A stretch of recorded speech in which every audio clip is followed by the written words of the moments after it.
Bem-vindos de volta ao BeagleCast. Eu sou Luciane Recoba e se você chegou aqui, provavelmente ouviu o episódio anterior com a Edna Maragrau, aquele em que a gente falou sobre padrões emocionais, sobre como a gente é da forma de ser que não escolhemos conscientemente. Pois bem, virou conversa, virou mensagem, virou um eu me reconheci naquilo e quando a gente recebeu todos esses feedbacks, uma coisa ficou muito clara. As pessoas entenderam que existe um padrão, mas elas ainda têm uma pergunta que não sai da cabeça. Porque, mesmo sabendo disso tudo, a gente continua fazendo a mesma coisa. Hoje a Edna volta para responder exatamente isso. Porque a verdade é: saber que você tem um padrão e conseguir sair delas são duas coisas muito diferentes. Edna, seja muito bem-vinda de volta. É um prazer te ter aqui, ainda mais para a gente voltar a falar sobre esses assuntos que repercutiram tanto no último podcast, né? Obrigada, Lu. Sejam bem-vindos, vocês também. Edna, o último podcast, ele nos trouxe várias pessoas comentando, trazendo feedbacks, e a gente realmente percebeu que as pessoas se encontraram nesse tema, e foi por isso que a gente resolveu realmente nos aprofundar mais, e te trazer novamente. E quando a gente fala sobre padrões emocionais, por que que você acha que as pessoas se encontraram tanto neste tema, na tua vivência dentro do consultório? Por que as pessoas se encontraram neste tema? Eu percebi, muitos anos aqui trabalhando com mulheres já, no fortalecimento da autoconfiança delas, que existem padrões que vão guiando a nossa vida sem a gente se perceber, sem a gente se dar conta disso, de forma inconsciente. Então, por exemplo,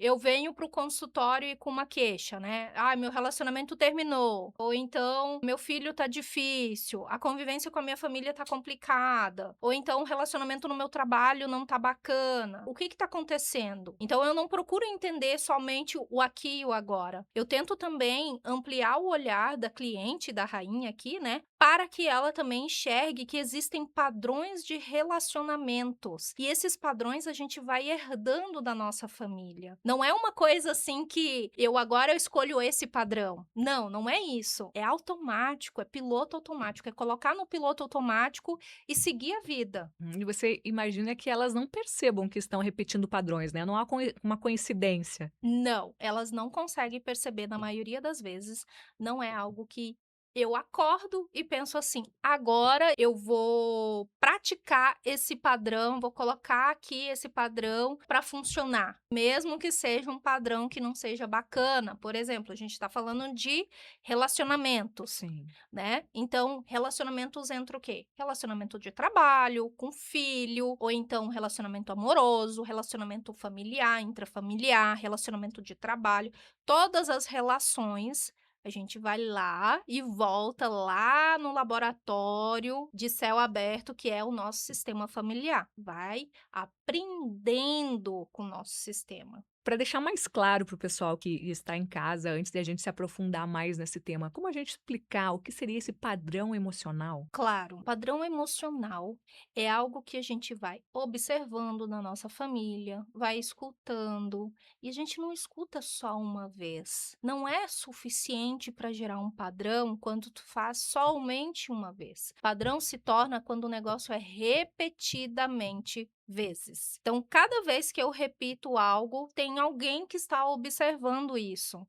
Isso pode acontecer dentro do âmbito familiar, pode acontecer dentro do âmbito do trabalho. Um exemplo para a gente entender. Quando a gente pega um livro e você abre assim aleatoriamente lá no capítulo 15, você não vai entender o que aconteceu para a personagem tomar aquelas determinadas decisões que ela tomou na vida dela. Isso seria a gente ignorar o restante, o passado. E no padrão familiar, a gente olha muito o passado, mas não com uma ideia de julgamento, de olhar culpado, a família é culpada, a mãe é culpada, o pai é culpado. Não, a ideia não é essa. A ideia é a gente ampliar o nosso olhar para a gente trazer mais consciência, porque é a consciência que vai fazer com que a gente saia desse piloto automático. E esse padrão ele vem da onde? Ele é criado da onde? Na nossa infância, nos nossos antepassados? Como surge esse padrão? Pergunta muito interessante, viu, Lu? Porque assim, ó, padrão é algo que vem acontecendo de geração para geração. Vou trazer um outro exemplo para ti. Quando nós nascemos, nós ganhamos um mapa. E esse mapa, ele vai sendo desenhado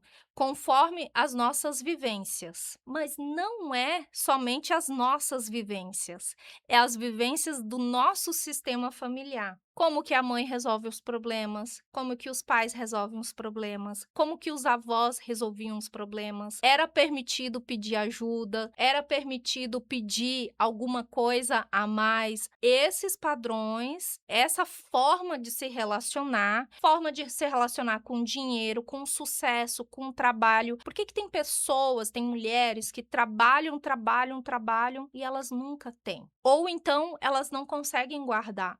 Eu tenho várias situações assim em que as mulheres elas não conseguem guardar. Então existe um padrão familiar ali que a gente vai tentar entender dentro desse mapa que essa pessoa traz, que essa mulher traz aqui, e vamos entender não a partir do aqui e agora somente, mas olhando o passado para trazer mais compreensão, para ampliar a nossa consciência, tanto a minha quanto da minha rainha ali na minha frente, porque eu também não sou detentora de todo saber. Eu preciso que ela me diga como que foi a trajetória de vida dela. E não só a trajetória de vida dela, também a trajetória da família dela, como que aconteceu, por exemplo, sair de uma cidade para outra. O que que aconteceu lá? Que ela teve que se mudar, por exemplo, para Passo Fundo. Então, tudo isso a gente vai olhando com carinho, porque quando a gente fala de família, a gente precisa ter um respeito muito grande. Eu acho que eu já falei isso antes e vou repetir. A família tem muita força. Dia desses eu até vi algo que era para ser um meme na internet, né, Edna, e me chamou a atenção pelas camadas que tinha isso, de um senhor de 70 anos dizendo que na minha época não existia essa frescura de ansiedade e depressão. Falou ele, seu José, que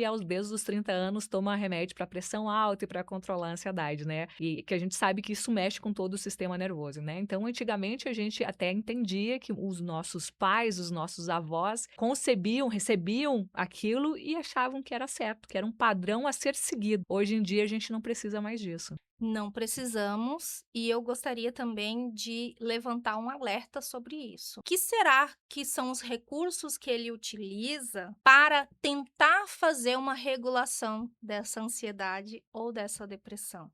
É um exemplo aqui. Às vezes eu uso álcool, às Exato. vezes eu sou compulsiva em compras, às vezes eu sou compulsiva em comer. Então, será mesmo que essa coisa assim, a minha família não buscou tratamento? Não é porque ela não buscou. Eu acho que nem tinha conhecimento. Se você for ver, não tinha muito conhecimento naquela época.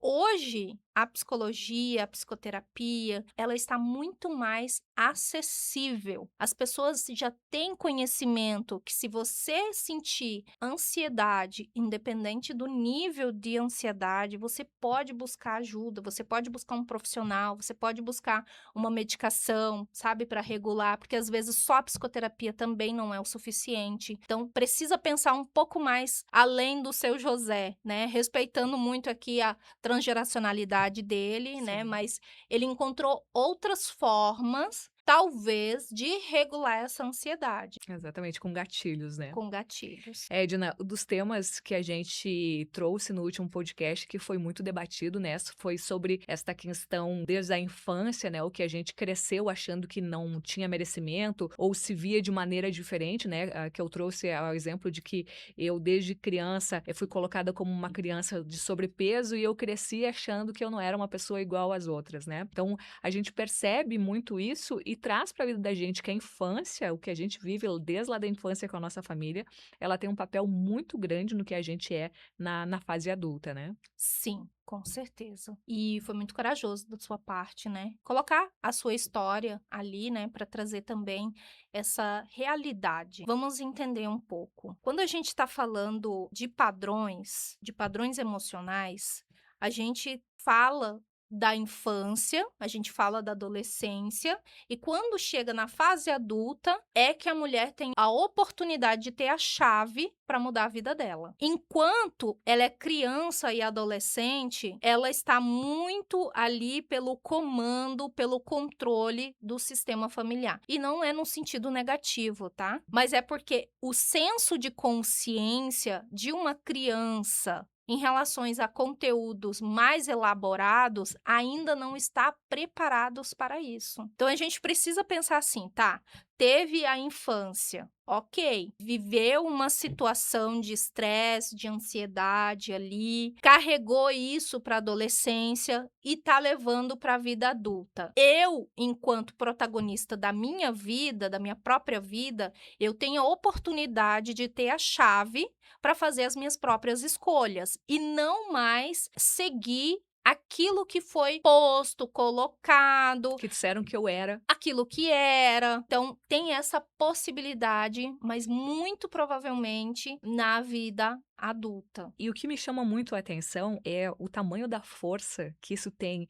Como a Luciane, lá com 5 anos que recebeu isso, consegue transformar ainda a Luciane com mais de 30? Como isso tem um peso tão grande dentro da gente, Edna? E como a gente faz essa virada de chave? Perfeito, perfeito. Essa pergunta é muito perfeita. Porque, assim, eu acho que isso é a pergunta que a gente vai se fazer para a vida inteira. Porque o processo de diferenciação, não vou entrar nesse termo agora, né? Mas o processo de diferenciação, ele começa desde a nossa infância e vai até a nossa velhice, ou seja, até o momento que a gente der o último suspiro. A gente tem escolhas. E a gente vai ter que entender quais são esses padrões que faz com que eu acredite em determinadas crenças. Vamos supor aqui um relacionamento que não tá bacana. A mulher se envolve aqui num relacionamento, não é bacana, ela não consegue sair desse relacionamento sozinha, ela não consegue sair desse relacionamento, ela não entende, ela luta para sair, mas ela não consegue sair dessa relação. Vamos entender um outro exemplo também.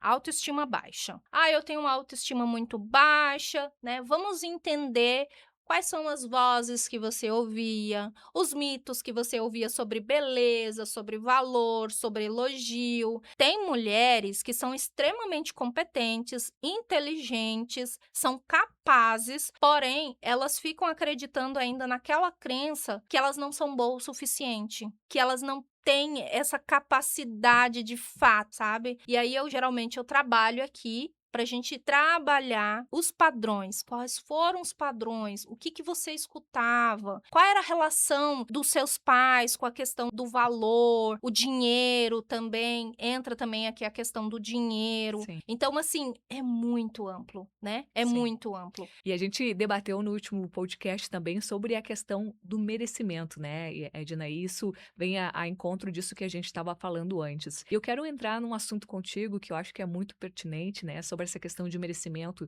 de merecer um relacionamento que seja saudável, de merecer um bom trabalho, de merecer se sentir bem, empoderada, né? A questão da maternidade. Dia desses a gente conversava em off sobre isso e você me trouxe um lado que eu achei muito precioso e que eu acho que faz sentido a gente trazer aqui e abordar sobre isso, é sobre a gente ver hoje cada vez mais mulheres que decidem não maternar, né? E o quanto existe um tabu em cima disso, e muitas delas até hoje não decidiram se querem ou não ser mãe por medo, e muitas vezes por essa trava do merecimento, né? Que bom que você está abrindo isso agora no podcast, né? Que outras mulheres também podem acessar isso e ter mais informação a respeito disso. Existe um tabu realmente que todas as mulheres, elas precisam gerar, elas precisam gestar, elas precisam maternar. Se a gente for entender, as avós gestaram, as bisavós gestaram, as tataravós gestaram. Então, a mulher ela já vem com esse papel do quê?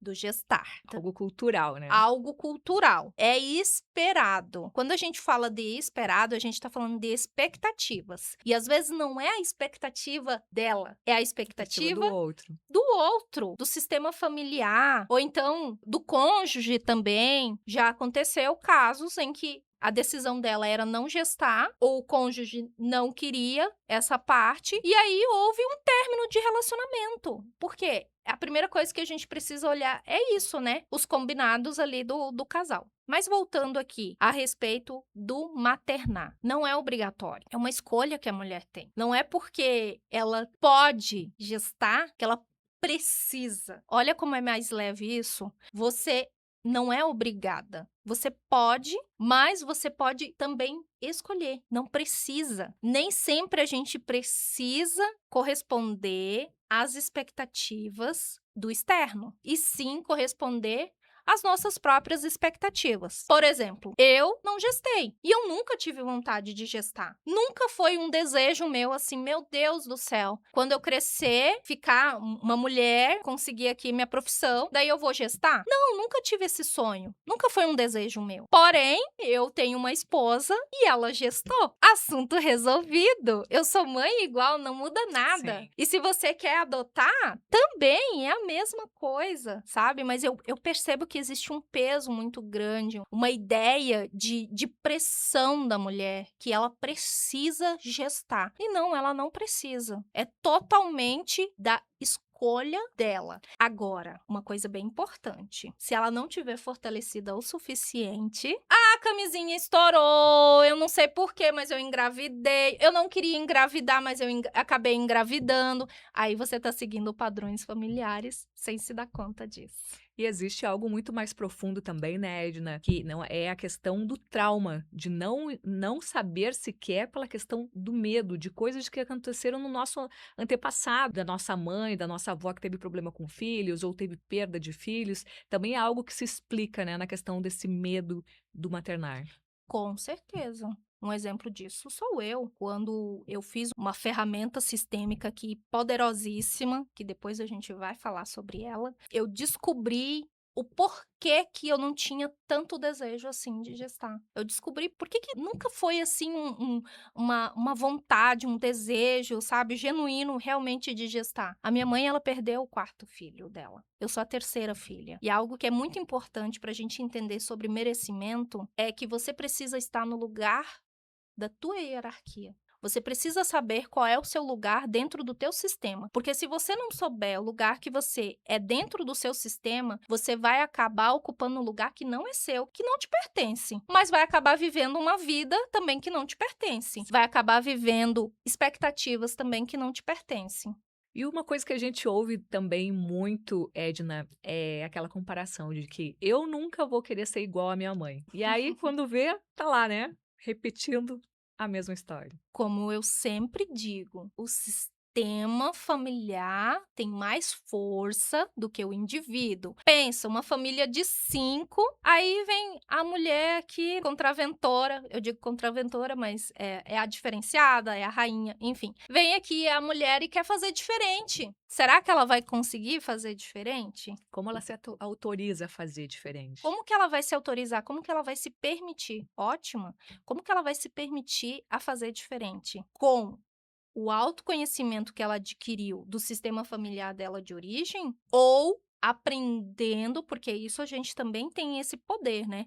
Ou aprendendo novas formas de se relacionar. E quando eu falo formas de se relacionar, eu tô falando de muitas coisas. Tô falando formas de se relacionar no trabalho, profissionalmente, com mais poder, com mais autoconfiança, com mais cheguei, sou a profissional, eu sei o que eu estou fazendo e eu não preciso ficar aqui para agradar os outros. Então, assim, às vezes a mulher ela segue padrão da mãe, porque ela pensa: "Poxa, eu ouvi isso a vida inteira, como é que eu vou fazer diferente?". Uma coisa muito importante, tá, Lu, que assim, muitos dos nossos comportamentos, dos nossos atos, dos nossos pensamentos, dos nossos mitos, das nossas crenças, não é passado pelo crivo da autoconsciência. Nós temos uma parte que a gente pode acessar. Essa parte que a gente pode acessar é a consciência. A partir do momento que eu tomo consciência dos padrões familiares, e primeiro eu preciso saber quais são os padrões do meu sistema familiar,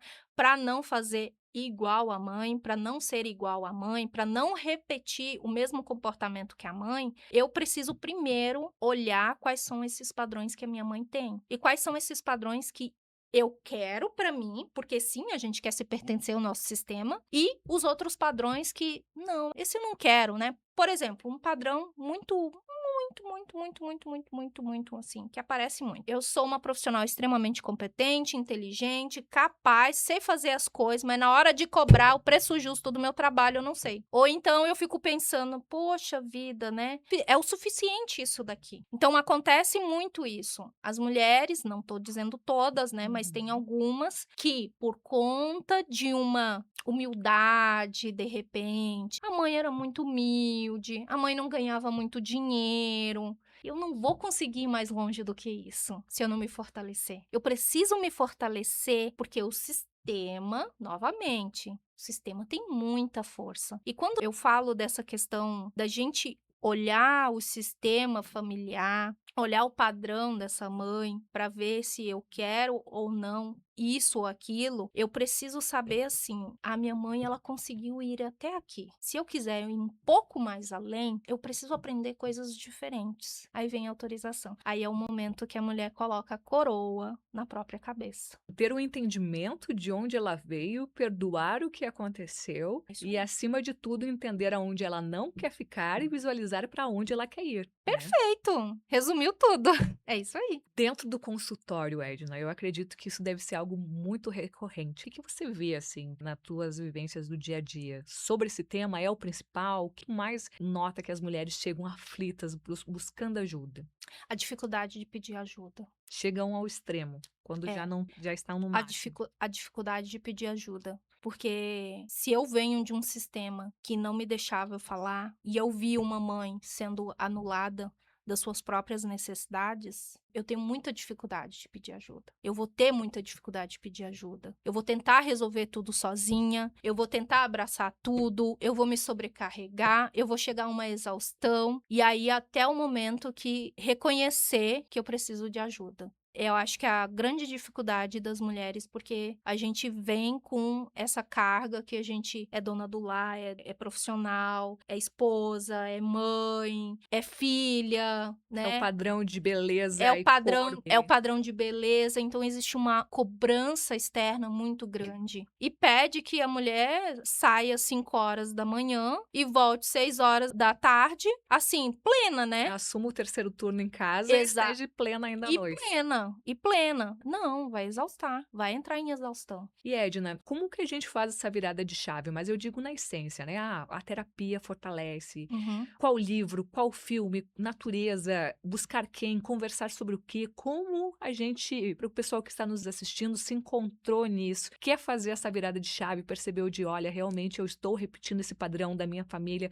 eu não quero continuar aqui. Qual é o caminho para se libertar? O principal caminho é você se enxergar. Se você não consegue se enxergar, você vai continuar no piloto automático. E é um passo muito simples, mas demanda de muita coragem. Esse se enxergar. Se enxergar, mas não no sentido de julgamento, não no sentido de culpa, porque a gente não vai crescer com a culpa. Pelo contrário, a culpa vai amarrar, vai prender a mulher no passado. Agora, se eu enxergar a forma como eu estou vivendo, a forma como eu estou me relacionando com dinheiro, por exemplo, a forma como eu estou me relacionando com dinheiro não tá bacana, eu não tô prosperando, eu tô com muita dificuldade financeira, está atrapalhando também o meu casamento, está atrapalhando a relação com meus filhos. Eu preciso a primeira coisa é enxergar, tá, qual é o padrão do meu sistema familiar em relação ao dinheiro. Mas não no sentido, assim, de encontrar culpado, de julgar a família, de condenar a família. Não, tu veio da tua família. Tu é quem você é porque você veio exatamente da tua família. Se você é forte o suficiente do jeito que você é, se você chegou onde você chegou, é por conta da tua família. Sim. Ônus e bônus, mas é por conta da tua família. Agora, chegar na vida adulta e ainda ficar se vitimizando e não escolher, fazer escolhas por si mesma e deixar que o padrão familiar faça escolhas por você, é uma escolha que a mulher faz. Mas ela tem a oportunidade de realmente pegar a chave na mão da vida dela e falar assim: vou dar uma virada de chave na minha vida, eu vou mudar, não vou mudar da água pro vinho, mas eu vou melhorar alguns aspectos aqui. Primeiro eu preciso enxergar que padrões são esses, porque a gente não consegue mudar, transformar aquilo que a gente não enxerga. Primeiro eu preciso enxergar para depois eu poder transformar. E enxergar sem o vitimismo, né, sem a bengala, né, Edna, porque é muito comum, a gente faz muitas vezes involuntariamente dizendo que eu sou assim porque aconteceu isso comigo. Então, a Exatamente. gente se libertar dessa bengala. Exatamente. E eu acho até que se libertar do grilhão que fica ali na perna, travando a mulher, não permitindo que ela vá mais longe, que ela fique ali juntinho com o sistema familiar, porque assim a gente fica tudo meio parecido. Se você perceber, a ideia do sistema, não encontrando aqui julgamentos, mas a ideia do sistema é que a gente fique tudo parecidinho. A partir do momento que a mulher, ela começa a dar o estalo e quer virar essa chave, aí é o momento que ela precisa se fortalecer, porque o sistema vai puxar ela. Quando a gente fala sobre a pessoa que tem essa marca profunda que vem lá da infância, desses gatilhos que veio da família, qual é o caminho, né, daquilo que marcou? É o esquecimento para ela seguir daqui adiante? É o perdão? O que que você imagina que para essa pessoa fazer essa virada de chave, assim, para conseguir se enxergar, se entender? É o acesso para ela poder ressignificar, dar novo sentido para a história da vida dela. Agora, ai, vamos esquecer o passado. Ninguém esquece passado. Ninguém esquece. É uma marca minêmica que fica marcado na pele, a ferro e fogo na pele da mulher. Ela não vai esquecer passado. Agora, a partir do momento que ela enxerga o padrão, que ela enxerga a vida dela não tá fluindo do jeito que ela gostaria. Ela gostaria de fazer escolhas diferentes, mas ela não tá conseguindo fazer esse movimento, porque realmente é difícil fazer movimentos diferentes por conta do padrão familiar. Então, eu preciso pensar aqui, como é que eu posso me fortalecer? Como que eu posso fazer essa virada de chave? Como é que eu posso sair do vitimismo e ir para o protagonismo? Que é essa a ideia. A partir do momento que a mulher escolhe pegar a chave para assumir a própria vida, ela está sendo a protagonista da vida dela. Ela não julga mais passado, ela está em paz com o passado dela, ela fica tranquila com a família dela, porque ela sabe que a família dela está repetindo apenas um padrão familiar que já aconteceu em outras gerações. Então ela fica tranquila. E aí, quando ela fica tranquila, ela consegue se relacionar bem com o cônjuge, com a parceria. Ela consegue um bom relacionamento com os filhos. Ela consegue um bom relacionamento no trabalho. Ela consegue se liberar para ir mais longe. Enfim, é só coisa boa, né? Edna, para as mulheres que estão nos assistindo, quando a gente fala sobre padrões e também merecimento, se você tivesse que trazer algo, uma frase, algo que fosse libertá-las nesse momento, o que você falaria? Uma frase que eu levo assim para minha vida, né? Independente da idade, independente do momento em que você se encontra, independente da história que você teve, a mulher ela tem a oportunidade e a escolha de assumir a própria vida dela. Isso é uma frase, assim, que hoje ela é elaborada dessa forma, mas quando eu era criança, né, eu sempre pensei em objetivo. Então eu sempre tive um objetivo na minha vida. E eu sempre pensei, eu posso ter vindo das minhas raízes aqui, porém, eu posso fazer escolhas diferentes. E eu acreditava nisso, com toda a minha força. Bem profundo, né, Edna? Me passou algo na cabeça de que eu posso ter vindo lá do interior, onde a minha trilha sonora era o pó-pó-pó da galinha, mas ninguém vai me tirar de chegar numa grande metrópole fora do país ou em outro lugar, ninguém pode me tirar isso. É algo que só depende da gente, independente do que fizeram da gente, né? Independente. Edna, muito obrigada. Foi uma conversa mais uma vez muito preciosa. Gostaria de te agradecer mais uma vez pela tua participação, por essa conversa tão preciosa, né? Que a gente, no nosso primeiro episódio, a gente teve uma repercussão tão positiva que a gente resolveu te trazer de novo, se aprofundar. E tenho certeza que mais uma vez as pessoas vão se encontrar nessa fala. Temos a Edna aqui nas redes sociais. Você pode acessar as redes sociais, telefone, agendar o seu horário, porque eu acho de verdade que as mulheres hoje em dia precisam dessa libertação, né, Edna? Então fica esse convite também para que marquem um horário contigo e venham para a conversa, né? Com certeza. Eu agradeço muito a oportunidade e a coragem também, né, da minha versão atual, de fazer esse movimento de dar voz à minha voz. Então, isso é um movimento que eu faço não só para mim, mas para todas as mulheres que, de alguma forma, de algum jeito, se identificaram nessa conversa, se reconheceram nessa conversa. E eu digo, tá? Sempre tem uma escolha. Sempre. Agradecemos você que ficou aí nos acompanhando em mais um episódio do Beaglecast, redes sociais da Edna para você poder entrar em contato e a gente se vê no próximo episódio. Até mais!